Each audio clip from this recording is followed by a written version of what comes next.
नमस्कार दोस्तों, मैं गोविंद विश्वास एक बार फिर से आप सभी का इस चैनल पे स्वागत करता हूं। आज जो हमारे साथ नए लोग जुड़े हैं, चैनल को सब्सक्राइब कर लें और बेल आइकन को दबा दें और वीडियो को पूरा देखें और दूसरों से शेयर भी ज़रूर करें। तो आज हमारे साथ उपस्थित हैं संगीता कुमार मूर्ति जी। संगीता जी सेल्फ टॉट आर्टिस्ट हैं, तो उन सेल्फ टॉट आर्टिस्टों को एक प्रेरणा ज़रूर मिलेगी इनके जीवनी से, जो अभी फील्ड में काम कर रहे हैं, वह अपना एक जगह बनाने की कोशिश कर रहे हैं। तो आइए बात करते हैं उनसे जानने की कोशिश करते हैं उनके जीवन के विषय में। तो संगीता जी, आपका बहुत बहुत स्वागत है इस प्रोग्राम में, जिसका नाम है अपनी कहानी अपनी ज़ुबानी। हम जानना चाहते हैं आपकी स्कूलिंग, आपका अर्ली कैरियर, आप कहाँ जन्मी, कहाँ पली बढ़ी, इस फील्ड के प्रति आपकी रुचि कैसे बढ़ी, उस विषय में दर्शकों को ज़रूर कुछ शेयर कीजिएगा। नमस्ते गोविंद जी, आप एक ये बहुत अच्छा आपने ये कार्यक्रम शुरू किया है और सारे आर्टिस्टों के बारे में हर कोई जान सके, उनके एक्सपीरियंसेस, उनकी स्ट्रगल। तो ये एक बहुत बड़ी उपलब्धि आई थिंक आने वाली पीढ़ियों के लिए बहुत अच्छा लगेगा। जैसे आपने मेरे से पूछा, मेरा जन्म दिल्ली में ही हुआ है और मेरे माता पिता जो हैं, मेरे फादर जो थे एयरफोर्स में थे और मदर टीचर थी। सो उसके कारण मुझे बहुत जगह पे ऑल ओवर इंडिया में कई जगहों पे जाने का सौभाग्य प्राप्त हुआ। मेरी स्कूलिंग जो है वो जम्मू कश्मीर में, जम्मू में भी हुई, श्रीनगर में भी हुई और उसके बाद असम गई, आमला गई, नागपुर गई, कोयम्बटूर गई, बहुत सारी अलग अलग जगहों पे, क्योंकि पापा की पोस्टिंग जहाँ जहाँ होती थी तो हमें हर 2 साल 3 साल के अंदर में यहाँ से दूसरी जगह जाना पड़ता था। सो उसके कारण मेरी स्कूलिंग अलग अलग जगहों पे हुई। मगर हाँ, मेरी रुचि आर्ट में आई थिंक मेरे मम्मी पापा दोनों ही ड्राइंग में बहुत अच्छे थे, जबकि उनका प्रोफेशन नहीं था। मेरी मदर जो थी वो नर्सरी स्कूल टीचर थी। सो उनको कई बार बहुत कुछ बच्चों को सिखाने के लिए डिफरेंट चीज़ें बनानी पड़ती थी, तो मैं उनकी मदद करती थी उसमें। और स्कूल के भी जितने बोर्ड को सजाना या हमारे स्कूल में, जैसे मैं केंद्रीय विद्यालय से पढ़ी हुई हूँ, तो स्कूल में जैसे हमारे हाउसेस होते थे, तो उन हाउसेस में जो हर हाउस को 1 हफ़्ता मिलता था कि अपने स्कूल को कैसे सजाया जाए। तो उसमें जिस हाउस में मैं होती थी उसमें सारा स्कूल को सजाने का, बोर्ड्स को सजाने का और डिफरेंट आर्ट एक्टिविटीज़ करने का मुझे सौभाग्य प्राप्त होता रहा। और स्कूल से मैं काफ़ी बार मैं सिलेक्ट भी हुई, पेंटिंग कॉम्पिटिशन्स में जाती रही और यही इसी तरह करते करते मेरा इंटरेस्ट डेवलप हुआ। बट हाँ, मैं प्रोफेशनली इस फील्ड में नहीं जा सकी, किसी कॉलेज में एडमिशन नहीं ले पाई क्योंकि ट्रांसफरेबल जॉब थी। और उसके अलावा उस टाइम में शायद आर्ट को इतनी प्रेफरेंस शायद नहीं मिलती थी, या मेरे मम्मी पापा को ऐसा लगता था कि शायद आर्ट ना करके कुछ और मैं काम करूं तो शायद ज़्यादा बेटर रहेगा। सो इसलिए मैंने जो है बहुत लेट अपनी लाइफ में प्रोफेशन ये इसमें शुरू किया। जी संगीता जी, बहुत इंटरेस्टिंग जर्नी रही है आपकी, और हम जानना चाहते हैं कि आपने आर्ट कैरियर की शुरुआत कैसे की, कब हुआ, उस विषय में थोड़ा सा विस्तार में आप ज़रूर बताइएगा, क्योंकि ये जर्नी बहुत इंटरेस्टिंग है और उन लोगों को प्रेरणा दे सकती है जो अभी फील्ड में काम शुरू किए हैं इस मिडिल एज में, जो कॉलेज से नहीं पढ़े हैं, तो उनके लिए ये बहुत प्रेरणादायक अवश्य होगी। जैसे मैंने आपको बताया गोविंद जी, स्कूल में मेरा इंटरेस्ट ज़रूर था और कॉम्पिटिशन्स में मैं जीतती भी रही। और मैंने जो अपनी क्लास 10th 11th 12th जो है, मैंने दिल्ली में आके अपनी पूरी की। और यहीं पे मुझे पहला जो है मेरा आर्ट कैंप, केंद्रीय विद्यालय ने मुझे ये अपॉर्चुनिटी मिली थी और मैं एंड्रूसगंज में एक आर्ट कैंप हुआ जो 3 दिन का था। उसमें मैंने पार्टिसिपेट किया और उसमें मेरे बहुत अच्छा काम किया और बहुत कुछ सीखने को मिला। तो वो मेरा फर्स्ट एक्सपीरियंस था आर्ट कैंप का। उसके बाद ग्रेजुअली मेरी शादी हुई, बड़े हुई शादी हुई और बच्चे हुए। उसके बाद में मेरे हस्बैंड ने देखा मेरा इंटरेस्ट और उन्होंने मुझे बहुत प्रोत्साहित किया कि आप अपने इंटरेस्ट को क्यों नहीं परस्यू करती। और मुझे लगा कि हाँ, शायद ट्राई करने में कोई हर्ज नहीं है। तो मैंने मैं अपने हस्बैंड के साथ बिज़नेस में उनको मदद कर रही थी। तो मैं बिज़नेस छोड़ के मैंने अपना आर्ट को शुरू किया। उसमें शुरुआत में मैंने मेरे बच्चों के ही स्कूल में, क्योंकि मैं उनको छोड़ने जाती थी और लेने जाती थी, तो मैंने उन्हीं के स्कूल में, क्योंकि वो दोनों मीरांबिका में पढ़ रही थी, मेरी 2 बेटियां हैं, मीरांबिका में पढ़ रही थी, तो मैं उन्हीं के आर्ट डिपार्टमेंट में मैंने जॉइन किया और बहुत सारी एक्टिविटीज़ जो हैं बच्चों के साथ में करती रही और बहुत कुछ सीखने को वहाँ पे भी मिला। और वहाँ पे मैं बैठ के लाइव ड्राइंग्स करती थी, पोर्ट्रेट्स बनाती थी, काफ़ी कुछ करती थी। तो जब मैं ये सब कर रही थी, उसी टाइम में मुझे एक बहुत अच्छा, उस टाइम स्टार प्लस नया टीवी चैनल आया था, क्योंकि दूरदर्शन पहले हुआ करता था। तो एक प्राइवेट चैनल उस टाइम स्टार प्लस आया, तो मुझे उसमें एक अपॉर्चुनिटी मिली। एक मेरी सहेली नाम से एक सीरियल होता था, तो जिसमें वो 2-3 मिनट का जो है एक लेडीज़ के लिए कि अपने घर को कैसे सजाया जाए, कैसे डिफरेंट आर्ट फॉर्म से आप अपने घर को सजा सकते हो, उस तरह से मुझे उसका एक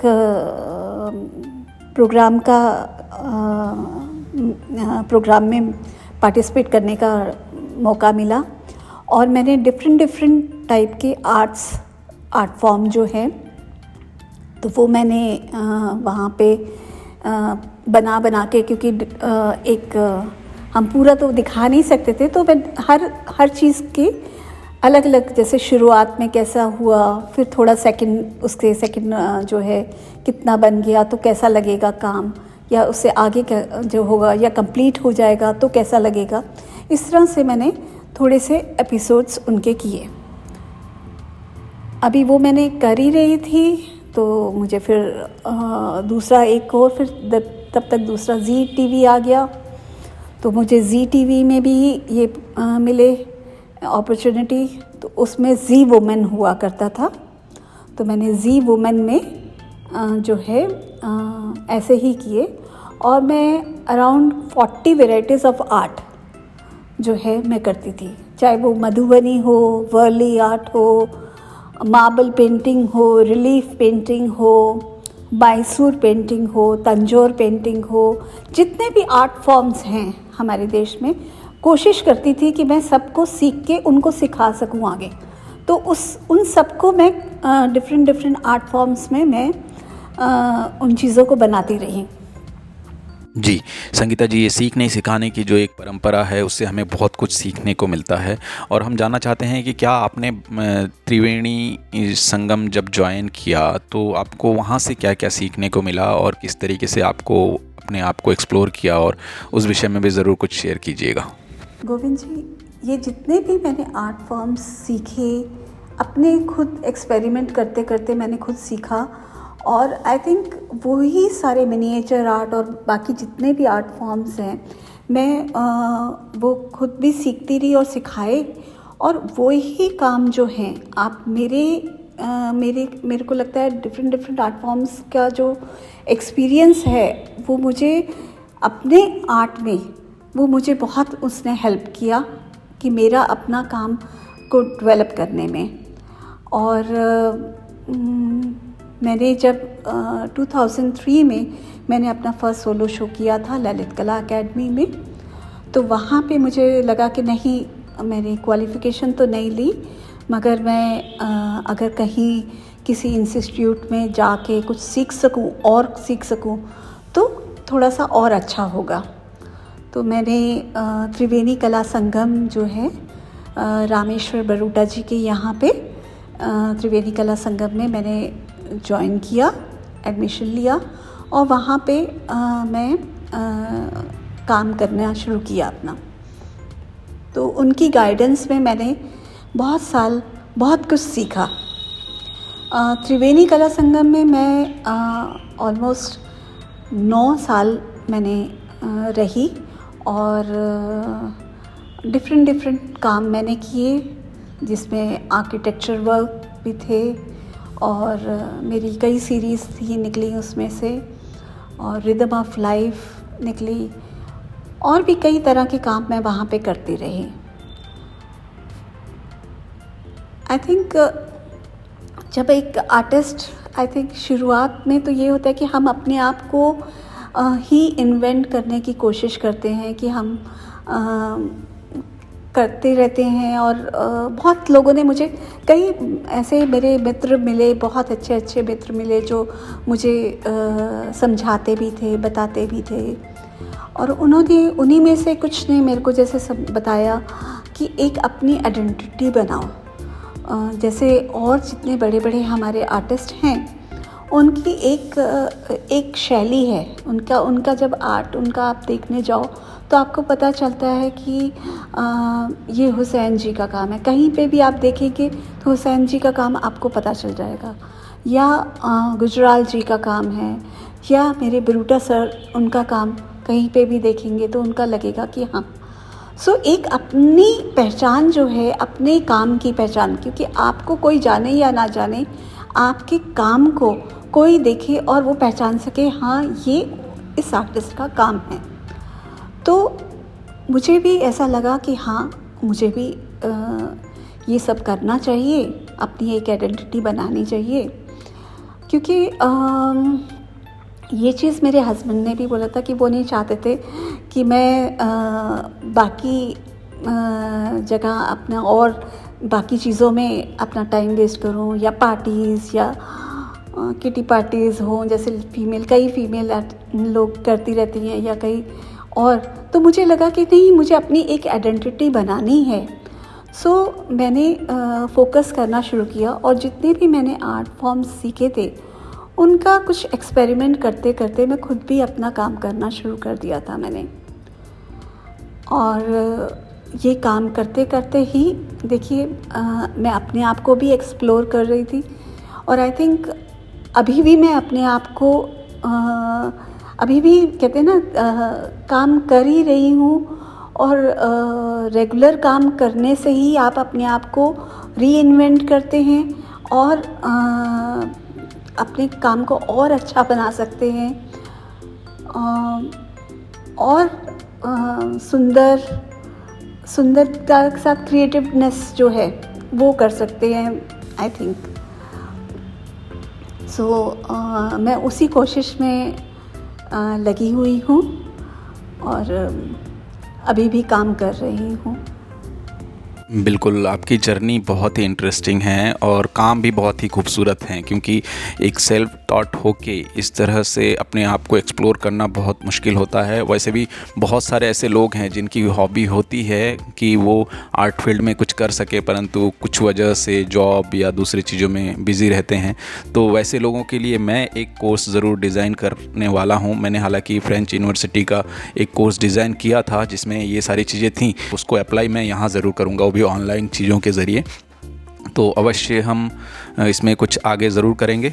और हम जानना चाहते हैं कि जो आपके अलग अलग सीरीज़ के वर्क हैं उसके ऊपर आप ज़रूर कुछ विस्तार में बताइए। गोविंद जी, मैंने जो है काम, क्योंकि मैंने आपको जैसे बताया त्रिवेणी कला संगम में मैं काफ़ी साल मैंने वहाँ पे काम किया, और उसी ड्यूरेशन में मैंने आर्किटेक्चरल वर्क्स जो हैं बहुत किए थे पहले। और आर्किटेक्चरल वर्क्स पहले मैं फिगरेटिव वर्क्स भी करती थी, उसके बाद आर्किटेक्चरल वर्क्स किए। आर्किटेक्चरल वर्क्स में बिल्डिंग्स वगैरह ले रही थी, बिल्डिंग्स में काम कर रही थी, बिल्डिंग्स को लेके। और साथ में क्योंकि मैं गुड़गांव में रही हूँ तो मैंने मिलेनियम सिटी गुड़गांव को बनते हुए देखा है। तो वो सब शायद मेरे जहन में देखते देखते शायद रहा, और वो सब चीज़ें जो हैं उन्हीं को लेके मैंने कुछ चीज़ें क्रिएट की।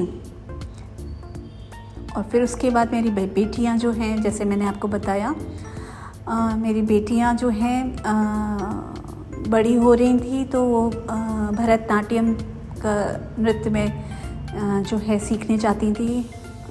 तो मैं उनके साथ उनको जाती थी, तो उनको डांस करते हुए देखती थी। उनके पैर के रिदम्स जो हैं किस तरह से वो मूवमेंट्स करते हैं।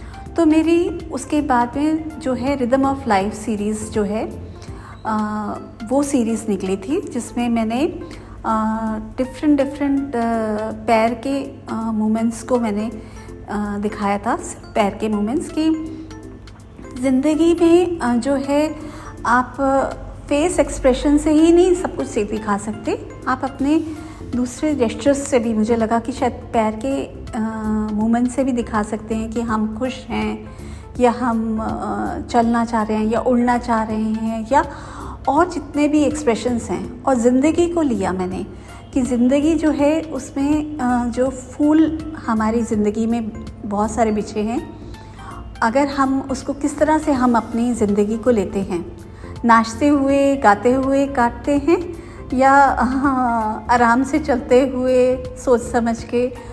तो वो सीरीज़ जो है मेरी, क्योंकि बच्चों को देखती थी, और वो जैसे यंग बच्चे आजकल जीन्स वगैरह पहन के थोड़ा फोल्ड कर लेते हैं, तो वो सब चीज़ें मेरी आप रिदम ऑफ लाइफ की सीरीज़ में देख सकते हैं।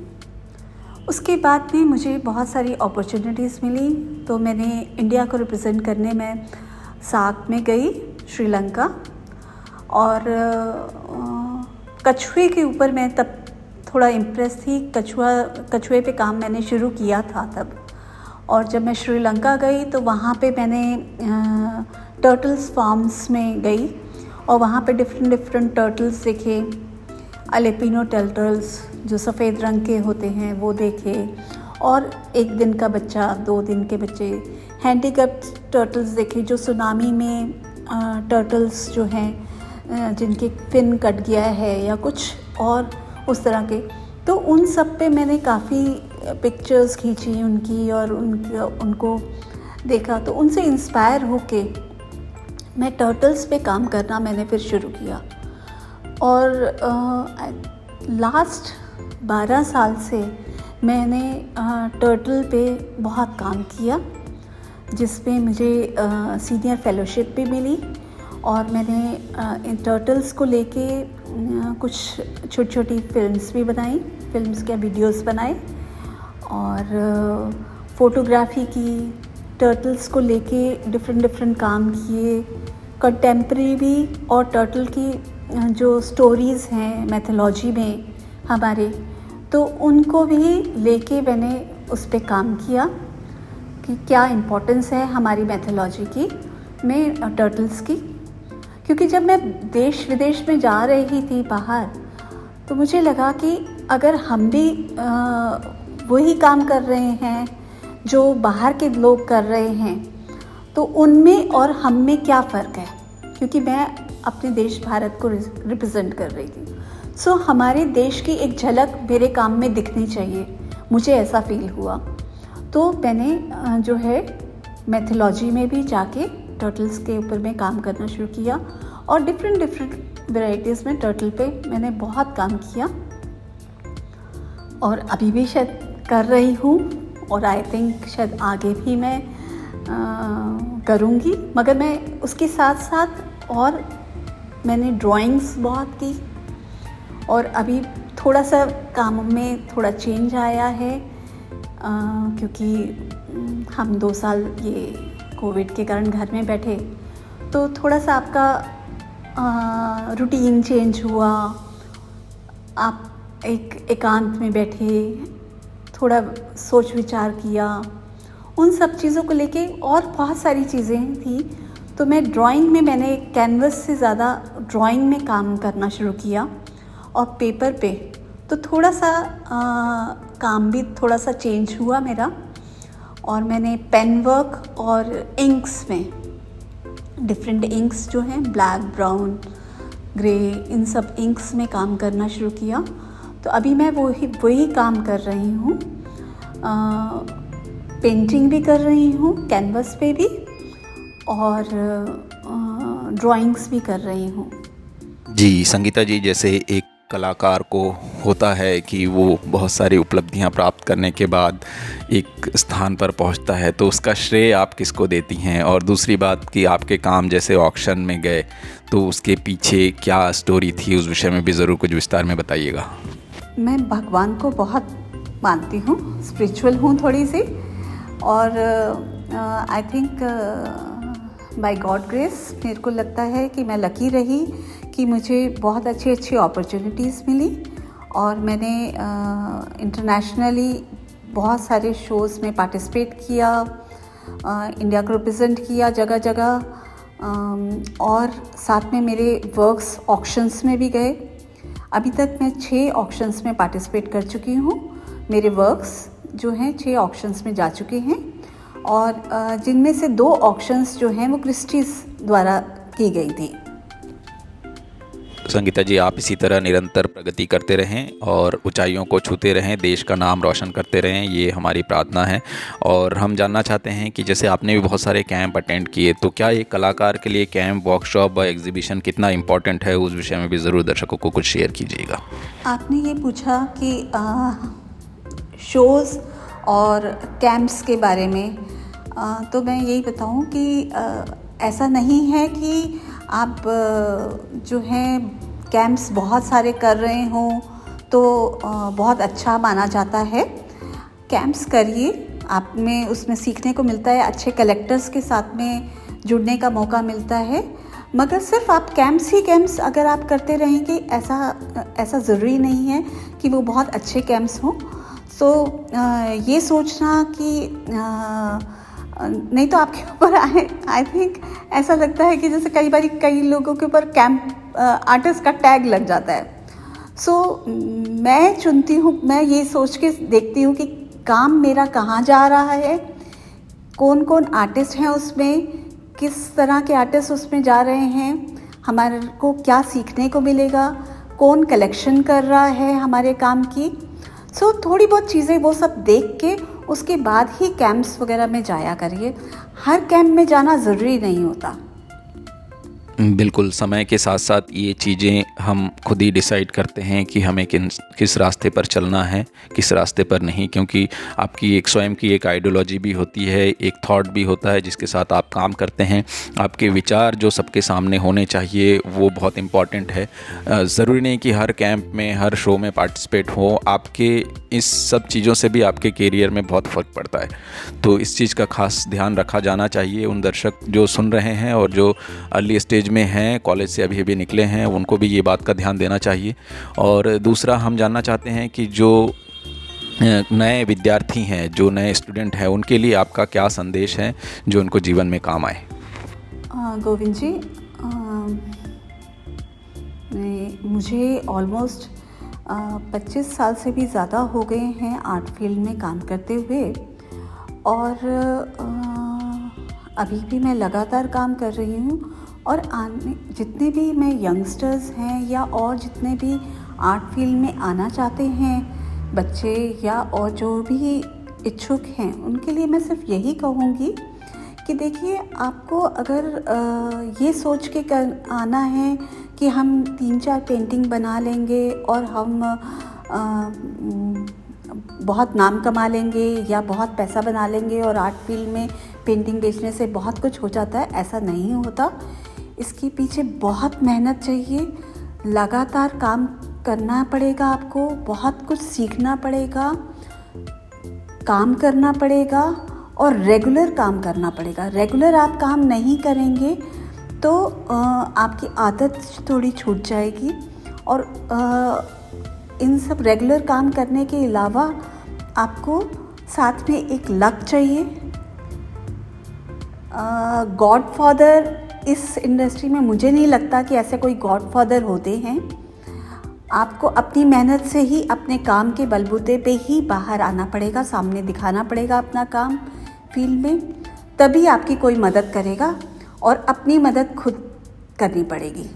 सबसे पहले आप अपनी मदद खुद करेंगे तभी आपकी कोई मदद कर पाएगा। अगर आप सोचें कि आपको कोई गॉडफादर मिल जाए या आपको कोई आपको कुछ रातों रात बना देगा या कोई गैलरी वाला आपको सपोर्ट कर देगा, ऐसे नहीं होता। मैं जितने भी आने वाली जनरेशन जो भी आर्टिस्ट बनना चाहते हैं उनको यही कहूँगी कि मेहनत से मत डरिएगा, पॉजिटिव रहिए, अच्छी सोच रखिए और मेहनत करिए, सब कुछ अच्छा होगा। बिल्कुल पॉजिटिव रहना इस फील्ड में बहुत ज़रूरी है और निरंतर काम करते रहना बहुत ज़रूरी है। ज़रूरी नहीं है कि आपने कहीं संस्थान से कुछ किया हो या नहीं। अगर आप रेगुलर काम कर रहे हैं, ऐसे बहुत सारे चित्रकार हैं जो कि सेल्फ टॉट आर्टिस्ट हैं, वो लोग प्रैक्टिस और दूसरे आर्टिस्टों के माध्यम से व उनके विचारधारा से, बातचीत से, दूसरे लोगों से जो भी कुछ चीज़ें सीखने को मिली, वो सीखने की जो एक परंपरा है, एक कला है, ये हमेशा आपके जहन में वो ओपन होना चाहिए, चाहे वो छोटा हो या बड़ा हो। अब जिससे जो भी सीखने को मिल रहा है ज़रूर सीख लेना चाहिए। मैं तो ये ज़रूर चीज़ें करता हूँ डिजिटल माध्यम में मुझे जो चीज़ें नहीं पता हैं, मेरे से छोटे जो लोग हैं, मैं उनसे ज़रूर सीखने की कोशिश करता हूँ। तो ये अपना दिमाग हमेशा खुला हुआ होना चाहिए और समय के साथ साथ हमें उसको परिवर्तन भी करते रहना चाहिए। बहुत बहुत धन्यवाद संगीता जी, आपने इतना सारा समय निकाला, और दर्शकों का भी बहुत बहुत धन्यवाद जिन्होंने इन बातचीत को मन लगाकर सुना। इस चैनल को लाइक करें, सब्सक्राइब करें और बेल आइकॉन को आप दबाएं। प्लीज़ शेयर करिए ज़्यादा से ज़्यादा और अपने कमेंट ज़रूर दीजिए। Thank you. बिल्कुल दोस्तों, कमेंट ज़रूर करें और मैं कोर्स के बारे में और विस्तार में ज़रूर बताऊंगा। तो अगले वीडियो की प्रतीक्षा करें। कल फिर मिलते हैं। नमस्कार, जय हिंद।